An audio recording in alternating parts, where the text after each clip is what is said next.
Hello everyone, welcome to nursing classes with Archana. आपके continuously comment आ रहे थे कि दीप फिज़िक्स के इम्पोर्टेंट टॉपिक्स की वीडियो लेकर आओ।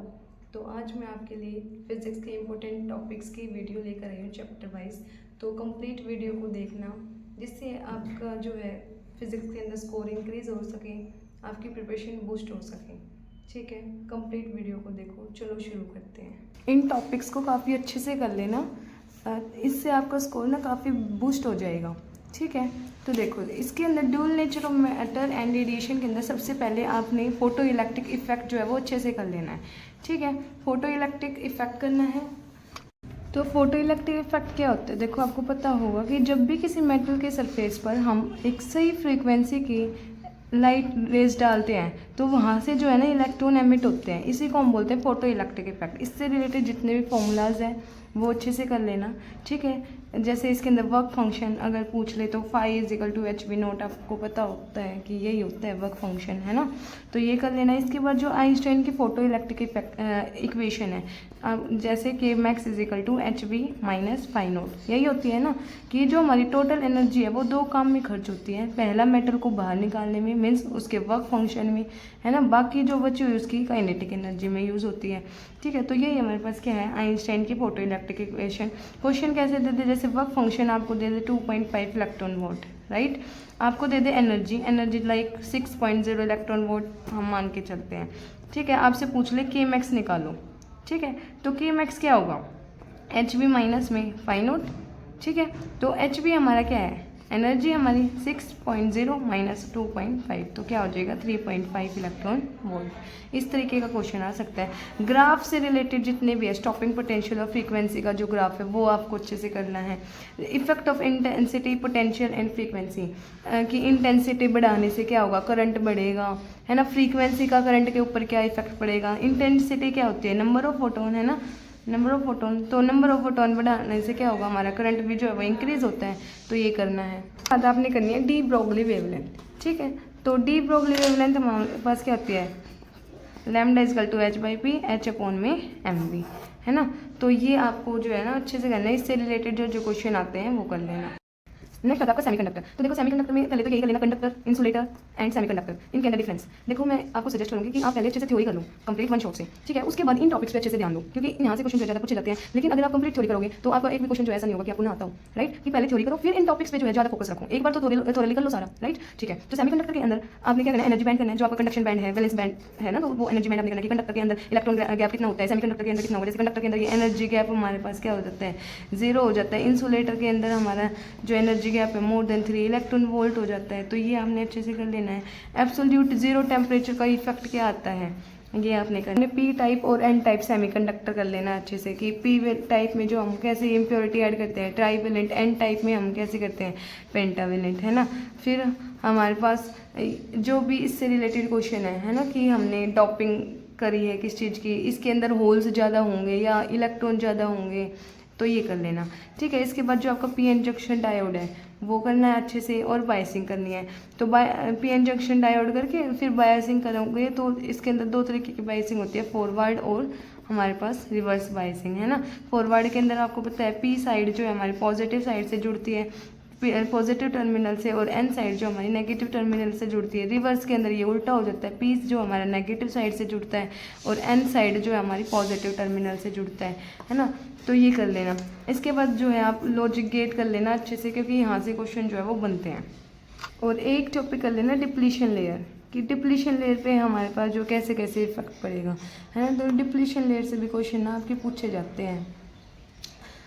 उसके बाद एटम एंड न्यूक्लियाई के अंदर, तो देखो इसके अंदर जो भी हमारी पहले डिस्कवरीज हुई थी, साइंटिस्ट आए थे, है ना, वो नाम अच्छे से कर लेना, क्योंकि थ्योरेटिकल आता है ज़्यादा, न्यूमेरिकल बेस्ड जो है नहीं आता पेपर, है ना। तो थ्योरी को आपने करना है सही से।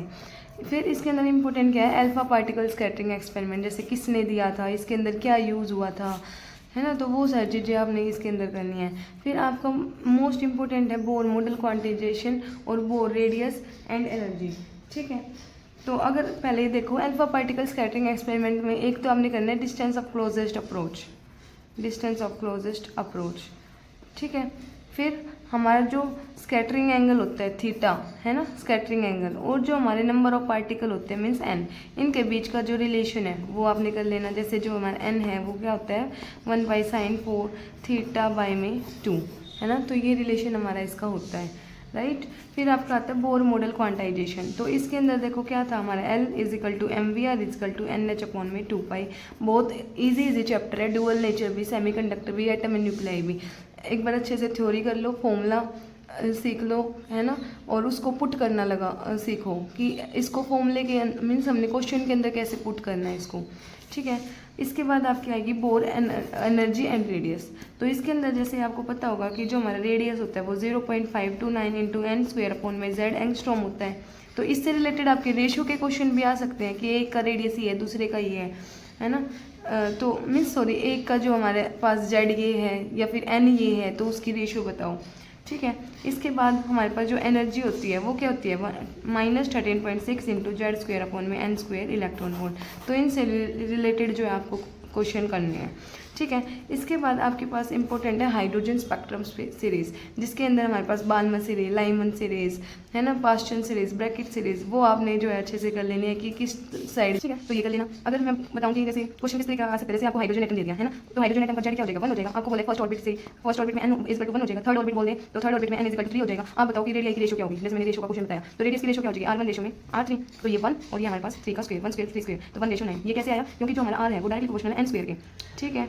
तो n² के डायरेक्टली प्रोपोर्शनल, तो हमने सिर्फ यही लिखना था कि ये हमारे पास जो है n² के 1² हो गया 3² हो गया, ठीक है। तो इस तरीके के क्वेश्चन आपके आ सकते हैं।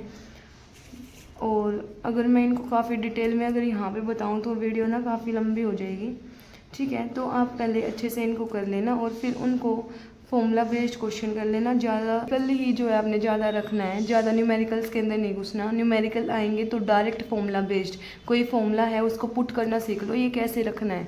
उसके अलावा आपने थ्योरी अपनी पक्की करनी है, ठीक है। ओके, तो अब आता है आपका न्यूक्लियाई। न्यूक्लियाई के अंदर जो आपका रेडियस आपको पता होगा कि R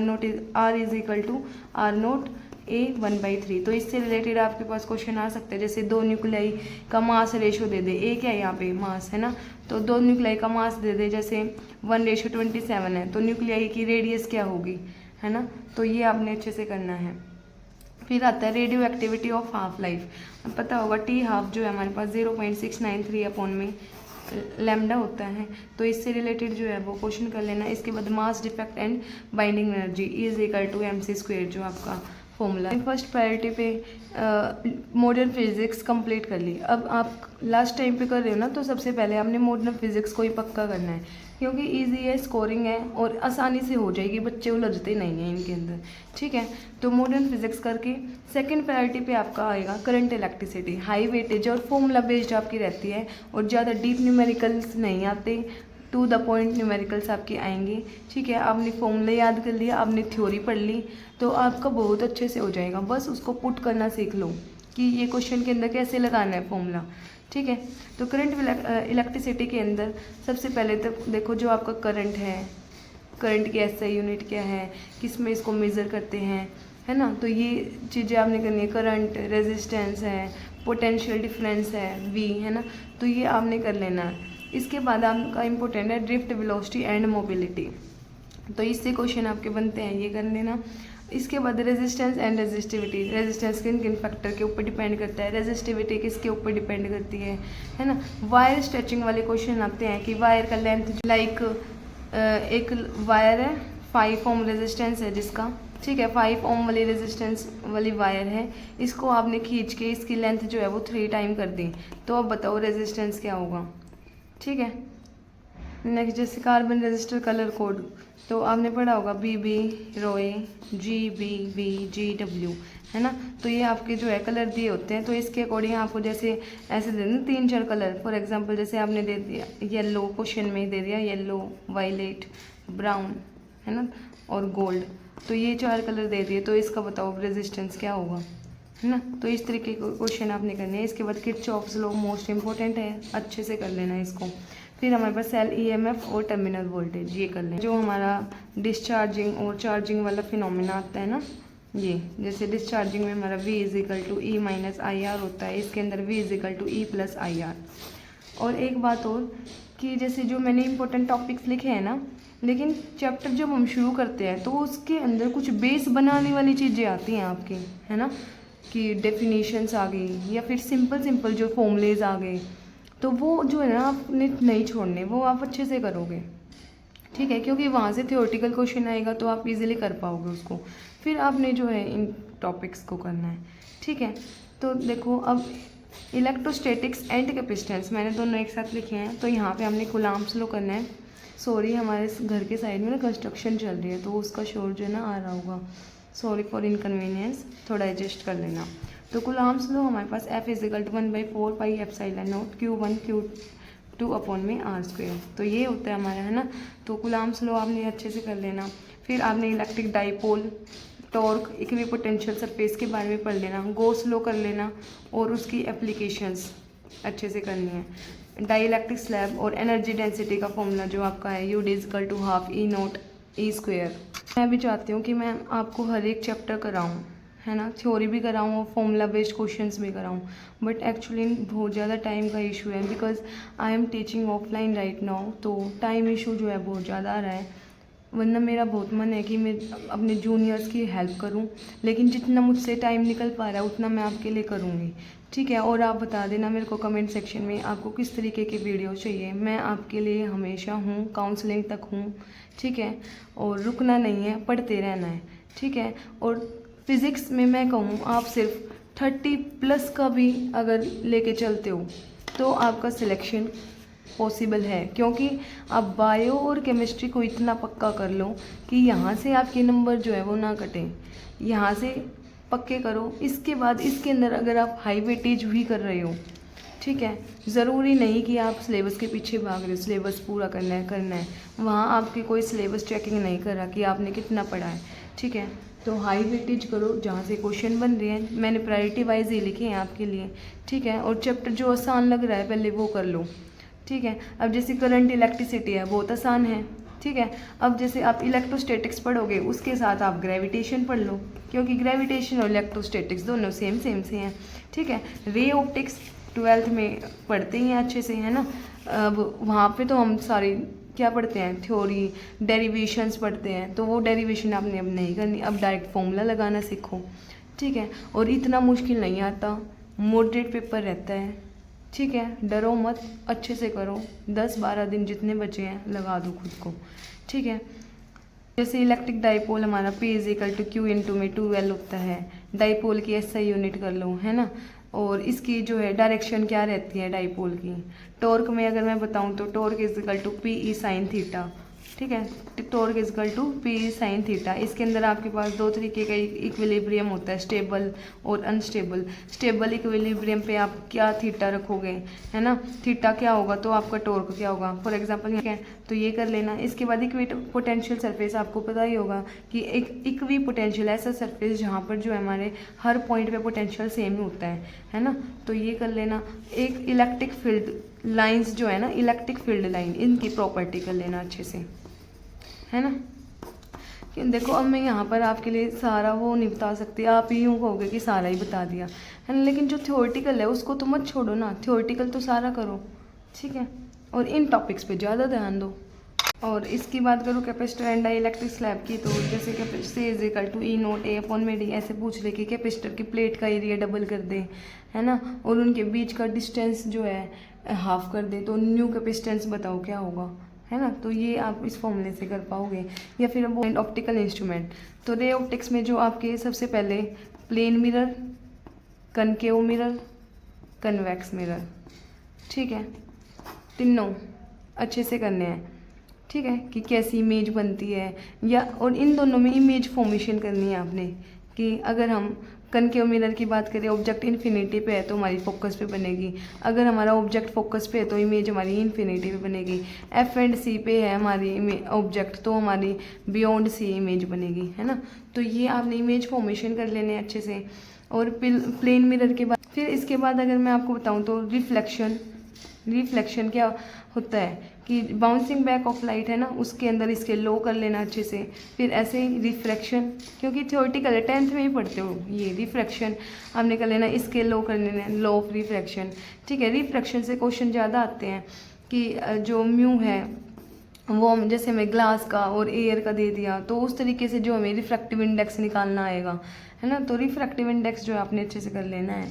फिर देखो आपको पता होगा mu equal to C upon में भी होता है ना। और जो हमारे अगर रिलेशन में दे दें कि विद रिस्पेक्ट टू, जैसे glass with respect to air, इस तरीके के क्वेश्चन जो है आपने कर लेने हैं। फिर अगर मैं बात करूँ उसके बाद आपने क्या करना है, टोटल इंटरनल रिफ्लेक्शन, ये कर लेना। आपको पता होगा टोटल इंटरनल रिफ्लेक्शन क्या होता है। देखो हमारे जब डेंसर से रेयरर कोई रे जाती है तो क्या होती है, अवे फ्रॉम नॉर्मल मूव हो जाती है ना। तो जैसे ही हम जो एंगल ऑफ इंसिडेंस है और ज़्यादा बढ़ाएंगे तो ये और ज़्यादा मूव हो जाएगी आगे की तरफ, और एंगल ऑफ इंसिडेंस बढ़ाएंगे तो और आगे की तरफ चली जाएगी रे, और बढ़ाएंगे तो एक टाइम आएगा कि वो पैरेलल हो जाएगी, है ना। और यहाँ पे जो एंगल जो है 90 डिग्री का बन जाएगा। इसके बाद क्या है कि अगर ये जो 90 डिग्री का बना तो इसी को हम बोल रहे हैं क्रिटिकल एंगल। ठीक है, अगर हम इस एंगल से भी ज़्यादा हमारा एंगल ऑफ इंसिडेंस बढ़ाएंगे तो एक टाइम ऐसा आएगा कि हमारी रे जो है दोबारा उसी मीडियम में चली जाएगी सेम। तो इसी को हम बोलते हैं टोटल इंटरनल रिफ्लेक्शन। ठीक है, इसकी एप्लीकेशन कर लेना टोटल इंटरनल रिफ्लेक्शन की, है ना। तो ये आपने कर लेना। अब पावर ऑफ लेंस कॉम्बिनेशन कर लेना कि हमारे पास मान लो 5 डायोप्टर का कन्वेक्स लेंस लाए, -3 डायोप्टर का कनकेव लेंस लाए और उसको कांटेक्ट में रखा, तो हमारी नेट जो है पावर वो क्या बनी वो कर लेना। फिर ऑप्टिकल इंस्ट्रूमेंट अपने माइक्रोस्कोप और टेलीस्कोप दोनों जो है अच्छे से करने हैं। माइक्रोस्कोप में सिंपल माइक्रोस्कोप भी और हमारे पास कंपाउंड भी, दोनों तरीके के आपने करने हैं। डायरेक्ट फॉर्मूला बेस्ड जाएगी, इनके मैग्निफिकेशंस के फॉर्मूले याद कर लें। फिर आता है EMI में आपने करना है magnetic flux, theta equal to BA cos theta, है ना। इनकी SI यूनिट वगैरह कर लेना। 2 लो है इस चैप्टर के अंदर, फैराडेज लॉ और लेंजेस लॉ, मोस्ट इंपॉर्टेंट, दोनों कर लेना। Self inductance and mutual inductance ये आपने करना है, और एडी करंट के बारे में पढ़ना है। सेल्फ इंडक्टेंस के मैं बताऊँ तो φ इजिकल टू LI, और ये हमारे पास होता है φ इजिकल टू MI, है ना। तो ये कर लेना। फिर एक अगर आपसे क्वेश्चन पूछा जाता है यहाँ पे एनर्जी स्टोर्ड, तो इसका फॉर्मूला क्या होता है, U इजिकल टू ½ LI²। ठीक है, फिर अगर मैं बात करूँ एडी करंट, तो एडी करंट क्या होती है, जब क्या है किसी बदलते हुए मैग्नेटिक फील्ड के अंदर किसी सॉलिड मेटल के ब्लॉक को रखें, है ना, तो सर्कुलर करंट जो क्रिएट होता है ना उसको हम क्या बोलते हैं, एडी करंट बोलते हैं ना। तो इसकी आपने अच्छे से कर लेना है, इसकी जो चार्ज एंड मैग्नेटिज्म। ठीक है, तो देखो मैंने अभी आपको क्या बताया, प्रायोरिटी 1 पे जो आपको बताया मैंने मॉडर्न फिजिक्स, उसके बाद प्रायोरिटी 2 पे करंट, इलेक्ट्रिसिटी एंड हमारी रे ऑप्टिक्स बिल्कुल पक्के हो जानी चाहिए। ये छोटे छोटे चैप्टर है, EMI है ना, EMI जो है अच्छे से कर लेना, बिल्कुल छोटा सा चैप्टर है। मूविंग चार्ज एंड मैग्नेटिज्म जो हमारा गैल्वेनोमीटर है ये इम्पोर्टेंट है ज़्यादा, है ना, तो ये कर लेना। अब देखो इसके अंदर लोरेंज फोर्स के बारे में पढ़ लेना, F is equal to QVB sine theta होता है ना। और बायोट-सावर्त लॉ के अंदर हमने B equal to U0I upon में 2R, है ना। तो इसमें हमसे पूछा जा सकता है मैग्नेटिक फील्ड जो है हमारी बताओ सेंटर पे कितनी होगी, at centre of circular loop. ठीक है, या फिर पूछी जा सकती है एट लॉन्ग स्ट्रक्चर वायर पे कितनी होगी, है ना। तो जैसे सेंटर पे क्या होती है, B equal to μ0I upon में 2R, और लॉन्ग वायर की अगर पूछे तो B equal to U0I upon में 2πR। ऐसे ही हमारे पास आगे गैल्वेनोमीटर में कि हम गैल्वेनोमीटर को एमीटर में कैसे कन्वर्ट करते हैं, वोल्ट मीटर में कैसे कन्वर्ट करते हैं। इसके बाद अगर मैं बताऊँ तो एम्पियर सर्किटल लॉ को पढ़ लेना अच्छे से। ठीक है, जैसे B इजिकल टू μ0NI जो हमारा एम्पियर सर्किटल लॉ होता है। डीप न्यूमेरिकल में मत घुसना, जो हमारे पास स्टेप बाय स्टेप वाला होता है कि पहले ये निकालो ये निकालो, डायरेक्ट फॉर्मूला बेस्ड क्वेश्चंस आपके आएंगे। ठीक है, मेन फोकस रखो थ्योरी। ठीक है, थ्योरी पढ़ो, उसको अप्लाई करना सीखो, राइट। AC से क्वेश्चन आएगा तो RMS and peak value important है, बिल्कुल डायरेक्ट फॉर्मूला बेस्ड। IRMS क्या होता है, I0 अपॉन में √2। ठीक है, और अगर हम V0 की बात करें, है ना, RMS हो गया, V0 की बात करें तो हमारे पास क्या हो गया, VRMS इंटू में √2। ठीक है। तो जैसे RMS में IRMS, VRMS, ठीक है। तो ये P की वैल्यू में I नोट, V नोट, ये दोनों करने हैं। इसके बाद आपने LCR, inductor capacitance and resistance, तो ये कर लेना। जैसे अगर मैं इंडक्टर की बात करूँ L की, है ना, तो XL हमारे पास क्या होता है, ओमेगा L के इक्वल होता है। कैपेसिटर की बात करूँ तो जो हमारा XC होता है 1 बाई ओमेगा C के इक्वल होता है ना, तो ये कर लेना। इसके बाद जो आपका ट्रांसफॉर्मर कि ये किस बेस पे होता है ना, स्टेप अप ट्रांसफॉर्मर दिया हुआ है, स्टेप अप ट्रांसफॉर्मर। इसमें VS अपॉन में VP equal to NS upon में NP equal to IP upon में IS, है ना। तो इस पे डायरेक्ट फॉर्मूला बेस्ड क्वेश्चन हमारे पास आते हैं। और ये पूछ लेंगे स्टेप अप ट्रांसफॉर्मर में क्या कंडीशन रहती है, स्टेप डाउन में क्या रहेगी, है ना। और जो हमारा स्टेप अप ट्रांसफॉर्मर है ये वोल्टेज बढ़ाता है, करंट घटाता है, क्या करता है ये पूछ सकते हैं, ठीक है। फिर मीन्स आपने कंप्लीट ट्रांसफॉर्मर अच्छे से करना है। इसके बाद LCR, सर्किट एंड रेजोनेंस। तो सर्किट के अंदर जो हमारा इम्पीडेंस है Z R² प्लस में XL माइनस में XC का होल स्क्वेयर, ठीक है। इसके बाद अगर मैं कहूँ तो आपसे पावर जो है पूछी जा सकती है। जैसे P एवरेज जो है हमारे पास क्या होता है, VRMS IRMS कोस थीटा, तो ये कर लेना। इसके बाद अगर मैं बात करूँ तो वेव ऑप्टिक्स, है ना। बच्चों को बहुत मुश्किल लगती है ये, लेकिन मैं नहीं कहूँगी कि ये मुश्किल है ना, क्योंकि इसके अंदर जो डायरेक्ट क्वेश्चन आपसे पूछे जाते हैं, है ना। तो ये 4 टॉपिक आप अच्छे से कर लेना। जैसे जो आपका हाइजन प्रिंसिपल है, और वेव फ्रंट, जैसे हमारा जो पॉइंट सोर्स है वो किस तरीके की वेव फ्रंट बनाता है, लीनियर है वो किस तरीके की बनाएगा, ठीक है। इसके बाद अगर मैं बात करूँ यंग डबल स्लिट एक्सपेरिमेंट, तो इसके अंदर आपने फ्रिंज विड्थ करनी है अच्छे से, फ्रिंज विड्थ, ठीक है। तो फ्रिंज विड्थ क्या होती है, B equal to lambda D.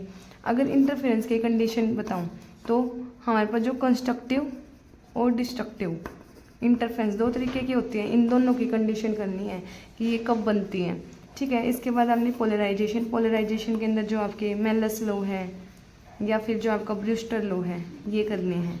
That formula based question यहाँ से आ सकता है, ठीक है। और यहाँ से थ्योरेटिकली क्वेश्चन आएगा आपके पास। इसके बाद आपकी थर्ड प्रायोरिटी रहेगी मैकेनिक्स, ठीक है।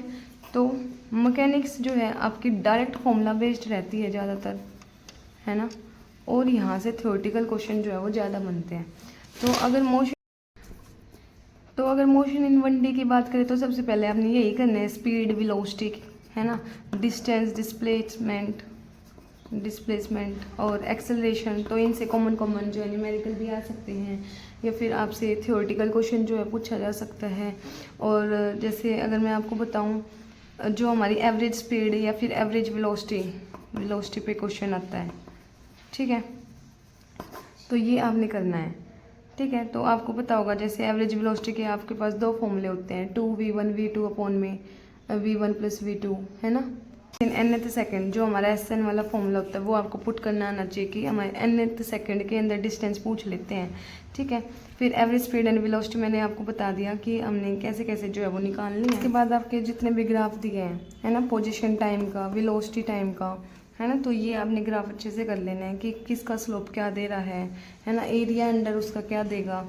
इसके बाद आपने मोशन अंडर ग्रेविटी, हमारा जो टाइम टेकन पूछ लेते हैं 2h अपॉन में g। मैक्सिमम हाइट अगर पूछें तो हमारे पास v² अपॉन में 2g रहेगा। टाइम ऑफ फ्लाइट पूछ सकते हैं, t is equal to 2u upon में g। तो इन 3 फॉर्मूला बेस्ड क्वेश्चन हमारे पास आते हैं, ठीक है। तो इसके अंदर हमने speed, velocity, distance, displacement, acceleration जो है आपने अच्छे से करना है। उसके बाद स्पीड के अंदर भी हमें एवरेज स्पीड और एवरेज वेलोसिटी जो है हमने निकालनी आनी चाहिए, nth सेकंड में SN वाला फॉर्मूला, और आपके जो ग्राफ है, ठीक है। अगर और मैं बताऊँ इक्वेशन ऑफ मोशन, ये तो आप 9th क्लास में पढ़ते थे, S is equal to ut plus में half AT square v² minus u² is equal to 2as। तो इससे डायरेक्ट फॉर्मूला बेस्ड क्वेश्चन आपका आ सकता है, ठीक है। इसके बाद आता है मोशन इन 2D। तो इसके अंदर मोस्ट इंपॉर्टेंट है प्रोजेक्टाइल मोशन, इसको कर लेना अच्छे से, है ना। तो इसके अंदर काफ़ी सारे क्वेश्चन पूछ सकते हैं कि हमारे पास जो वेलोसिटी जो है हमारी हाईएस्ट पॉइंट पे क्या होगी, वर्टिकल वेलोसिटी क्या होती है, हॉरिजॉन्टल वेलोसिटी क्या होती है ना, काइनेटिक एनर्जी क्या होती है हाईएस्ट पॉइंट पे। तो इस तरीके के क्वेश्चन जो आपसे पूछे जाएंगे। और अगर मैं बताऊँ यहाँ पे भी जो हमारा टाइम ऑफ फ्लाइट है ना, टाइम ऑफ फ्लाइट जैसे t is equal to 2u sine theta upon में g। मैक्सिमम हाइट जो हमारे पास होती है h is equal to u² sine square theta upon में g। ऐसी range u² sine square theta upon में जी, है ना। तो यहाँ से आपके बहुत सारे क्वेश्चन पूछे जा सकते हैं कि हाईएस्ट पॉइंट पे क्या क्या हो रहा है ना। तो ये कर लेना है। इसके बाद जो आपका यूनिफॉर्म सर्कुलर मोशन, ये कर लेना है आपने अच्छे से। हमारी जो लीनियर और एंगुलर वेलोसिटी, दो तरीके की वेलोसिटी है, लीनियर और angular velocity, v is equal to R omega, right. इसके बाद आपसे सेंट्रीपिटल एक्सेलरेशन जो आपने करना है, वेलोसिटी हो गई। इसके बाद एक्सेलरेशन, तो a c is equal to v square upon में आर ओमेगा, है ना। तो टाइम पीरियड या फिर फ्रीक्वेंसी पूछ सकते हैं, वर्क डन पूछ सकते हैं सेंट्रीपिटल फोर्स पे, ठीक है। तो ये आपने करना। तो एन अब आता है NLM। तो इसके अंदर आपको सबसे पहले फर्स्ट लो, सेकेंड लो, थर्ड लो, तीनों लो अच्छे से पढ़ने हैं, ठीक है। कि फर्स्ट लो क्या होता है हमारे पास, इनर्शिया ऑफ रेस्ट, राइट, है ना। तो इसके ऊपर एप्लीकेशन बेस्ड क्वेश्चन आपके पूछे जा सकते हैं। सेकेंड लॉ की अगर मैं बात करूँ तो F इजिकल टू एम में, F is equal to D P upon में डी टी, मोमेंटम हमारे पास P is equal to M V, है ना, जो हमारे रॉकेट प्रोपल्शन वाले क्वेश्चन हैं। या फिर अगर हम बात करें जो रिकॉइल ऑफ, जो हमारा होता है ना, रिकॉइल ऑफ बुलेट, सॉरी, तो वो आपने करना है। FT का टाइम ग्राफ जो है हमने करना है यहाँ पर, ठीक है। न्यूटन थर्ड लॉ पे हमने क्या करना है, रॉकेट प्रोपल्शन वाला क्वेश्चन, रॉकेट प्रोपल्शन वाला, ठीक है। और यहाँ पे आपका फिर इम्पोर्टेंट है अपरेंट वेट इन लिफ्ट, की हमारी लिफ्ट ऊपर जा रही है तो क्या होगा, डाउनवर्ड आ रही है तो क्या हो रहा है ना। तो ये करने, अपवर्ड में जैसे हमारा वेट mg प्लस ए हो जाता है, डाउनवर्ड आ रही है तो weight is equal to mg minus a हो जाता है ना। और जो आपके पुली ब्लॉक वाले क्वेश्चंस होते हैं ना, वो CET के अंदर कम पूछे जाते हैं, क्योंकि अब है नेक्स्ट ग्रेविटेशन। तो ग्रेविटेशन मैंने बोला था इलेक्ट्रोस्टैटिक्स हो जाए तो साथ में ही ग्रेविटेशन कर लेना, सेम ही रहते हैं, है ना। तो इसके अंदर सबसे पहले जो आपका यूनिवर्सल लॉ ऑफ ग्रेविटेशन है ये कर लेना है, ठीक है। F is equal to gm1m2 upon में r स्क्वायर, ठीक है। इन acceleration due to gravity, gravity की वजह से एक्सेलरेशन के अंदर कैसे कैसे वेरिएशन आता है कि सेंटर ऑफ अर्थ पे हमारा जो सेंटर ऑफ अर्थ पे ग्रेविटेशनल एक्सेलरेशन क्या होता है, एल्टीट्यूड पे क्या होता है, डेप्थ पे क्या होता है ना। तो तीनों तरीके के। फिर आपका आता है एस्केप वेलोसिटी, इंपॉर्टेंट है, जो हमारे v is equal to √2gr, direct formula based question पूछ सकते हैं यहाँ पे, है ना। फिर इसके बाद जो आपका केप्लर्स लॉ आता है इसके अंदर ये करना है, और यूनिवर्सल लॉ। इसके बाद next work power and energy लिखना रह गया, चलो मैं बताती हूँ। देखो तो यहाँ पे आपसे सबसे पहले आपने वर्क एनर्जी थ्योरम ये करके जानी है अच्छे से, ठीक है। अगर मैं बात करूँ तो वर्क के बारे में कि work done by constant force क्या होता है, W is equal to FS cos theta, है ना। और इसमें कर लेना वर्क का नेचर कैसा होता है, अकॉर्डिंग टू कंडीशन पॉजिटिव हो सकता है, नेगेटिव भी हो सकता है, या फिर जीरो भी हो सकता है। इसके बाद आपसे एनर्जी बेस्ड क्वेश्चन पूछे जा सकते हैं कि काइनेटिक एनर्जी क्या हो जाएगी, हाफ U स्क्वायर। अगर पोटेंशियल एनर्जी पूछे तो ग्रेविटेशनल पोटेंशियल एनर्जी क्या है, P is equal to mgh। इसके बाद आपने करना है कंजर्वेटिव और नॉन कंजर्वेटिव फोर्स को, conservative and non conservative force, ठीक है। इसके बाद अगर मैं बताऊं तो पावर के फॉर्मूले पे डायरेक्ट क्वेश्चन आ सकते हैं, power is equal to work upon में टाइम, ठीक है। तो ये आपने इसके अंदर करना है। प्रायोरिटी 4 आपने ये जो सिंपल टॉपिक्स हैं वो, है ना, यूनिट एंड मेजरमेंट्स, डायमेंशन फॉर्मूले आपने करने हैं, है ना, आपको निकालने आने चाहिए डायमेंशन फॉर्मूले। और किस तरीके का क्वेश्चन आ सकता है, एक कि सेम डायमेंशनल पेयर से क्वेश्चन पूछा जा सकता है कि किस पेयर के डायमेंशन जो है दोनों के सेम होते हैं, इस तरीके का क्वेश्चन आता है ना। प्रिंसिपल ऑफ होमोजेनिटी मीन्स आपको पता होगा कि हम सेम क्वांटिटी को ऐड या फिर सब्ट्रैक्ट कर सकते हैं, है ना।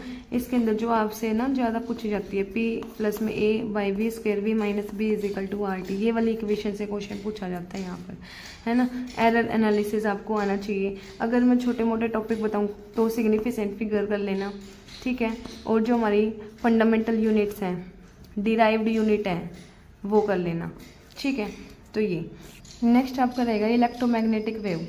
मैं तो कहूँ इसको पहले अच्छे से ही कर लेना, क्योंकि इनसे पहले आप कर सकते हो इनको, इसको भी और इसको भी, क्योंकि आसान है, इजी है, और अच्छे जो है आपसे क्वेश्चन इनके छूटेंगे नहीं अगर आपने कर लिया तो, है ना। आपने ज़रूरी नहीं कि मेरी प्रायोरिटी वाइज से चलना है, कि जो मैंने प्रायोरिटी आपको बताई वो, जो मैंने आप इससे पहले जो वीडियो बनाई थी ना टॉपिक्स की, जो इम्पोर्टेंट टॉपिक्स है, इम्पोर्टेंट चैप्टर्स है, आपने किस प्रायोरिटी के अंदर पढ़ने हैं, तो उसके अंदर से मैंने इम्पोर्टेंट जो टॉपिक्स हैं ना, चैप्टर्स हैं सॉरी, वो बता रखे हैं। तो आप पहले वो चैप्टर्स निपटा लेना, ठीक है। तो जैसे अभी हमारी रिएप्टिक्स है, करंट इलेक्ट्रिसिटी है, मॉडर्न फिजिक्स है, अब हमारा जैसे EM वेव्स है, यूनिट एंड मेजरमेंट्स है ना, बिल्कुल आसान आसान चैप्टर्स हैं। तो ये आप अच्छे से कर सकते हो पहले। तो इन क्योंकि आपके लिए जो EMI है, मूविंग चार्ज एंड मैग्नेटिज्म है, और जो AC है, वैसे तो बिल्कुल ही आसान है। अगर फिर भी आपको लगे कि थोड़ा डिफ़िकल्ट है तो उनको बाद में करना, कि आप जो कर सकते हो पहले उसको कर लो, ठीक है। और जो हाईएस्ट वेटेज पे है तो वो चाहे मुश्किल हो चाहे आसान हो, वो तो करनी ही है। जैसे रे ऑप्टिक्स है, करंट इलेक्ट्रिसिटी है ना, हमारा मॉडर्न फिजिक्स है ये, ठीक है। और क्या कहते हैं, जो हमारा ये है, ये आप निकल लेने हैं फिर, ठीक है। अब EM स्पेक्ट्रम, जो हमारा रेडियो वेव्स हैं, इंफ्रारेड है, विजिबल रे है, UV rays, X ray, gamma rays हैं, वो कर लेना। किस साइड जाएंगे, इस साइड जाएंगे तो हमारे पास क्या होगा, जो हमारी फ्रीक्वेंसी है वो बढ़ती है, लैम्डा जो है वो घटता है। तो इसके ऊपर क्वेश्चन आ सकते हैं। जो EM वेव्स है उनकी एप्लीकेशन के ऊपर क्वेश्चन आ सकते हैं, कि जो हमारे ओजोन लेयर है वो किसके अंदर आएगा, जैसे हमारी UV रेज के अंदर, है ना। तो इसके बाद जो आपकी प्रॉपर्टीज़ है EM वेव्स की, कि ये ट्रांसफर। इसके बाद हमारा आता है थर्मोडाइनमिक्स एंड KTG। इसके अंदर एक और कर लेना, जो हमारा जो C है वो 1/U0 E0 के इक्वल होता है ना। और जो हमारी रेशियो होती है वो E0/में V0 = C होती है ना, ऐसे C = E0/V0। फिर हमारे थर्मोडाइनमिक्स एंड KTG, ठीक है। तो थर्मोडाइनमिक्स में आपने पहले करना है फर्स्ट लॉ ऑफ थर्मोडाइनमिक्स, है ना, ΔQ = ΔU प्लस में ΔW ये। और ज़ीरोथ लॉ भी कर लेना, ज़ीरोथ लॉ जो है आपका। और जितने भी थर्मोडाइनमिक प्रोसेस हैं, जैसे हमारी आइसोबारिक है, एडियाबेटिक है, आइसोकोरिक है, ये सारी प्रोसेस आपने अच्छे से करनी है। और जो आपकी कैरनोट एंजन एफिशिएंसी है, जो हमारे सेकेंड लॉ पे बेस्ड है ना, तो ये आपने करना आना चाहिए। तो इसको पढ़ लेना, ठीक है। क्योंकि इसके अंदर जैसे आपको पता होगा जो नीटा होता है वो 1 - T2/T1 होता है, N = 1 - T2/T1। अगर परसेंटेज पूछ ले तो इनटू में 100, है ना। तो ये आपने करना है। ये जैसे आपसे क्वेश्चन दे दे कि एक कैरनोट इंजन है ना, 300 केल्विन और 600 केल्विन पे वर्क करता है। मीन्स यहाँ पे जो ना 2 टेम्परेचर दिए होंगे, ठीक है। 2 टेम्परेचर देख के आपको पूछी जाएगी कि इसकी एफिशिएंसी बताओ, तो डायरेक्ट फॉर्मूला बेस्ड आएगा, ये कर लेना। नेक्स्ट आपका KTG बिल्कुल थियोरेटिकल है ना। तो इसके अंदर जो आपकी आइडियल गैस इक्वेशन है, PV = nRT के बेस पे जो क्वेश्चंस हैं सारे, गैस लो, बॉयल्स लो, चार्ल्स लो, ये। इसके बाद स्पीड ऑफ गैस मॉलिक्यूल, जो हमारी स्पीड है 3 तरीके की है, VRMS, V एवरेज, और हमारी जो मोस्ट प्रोबेबल है वो आपने अच्छे से करनी है ना।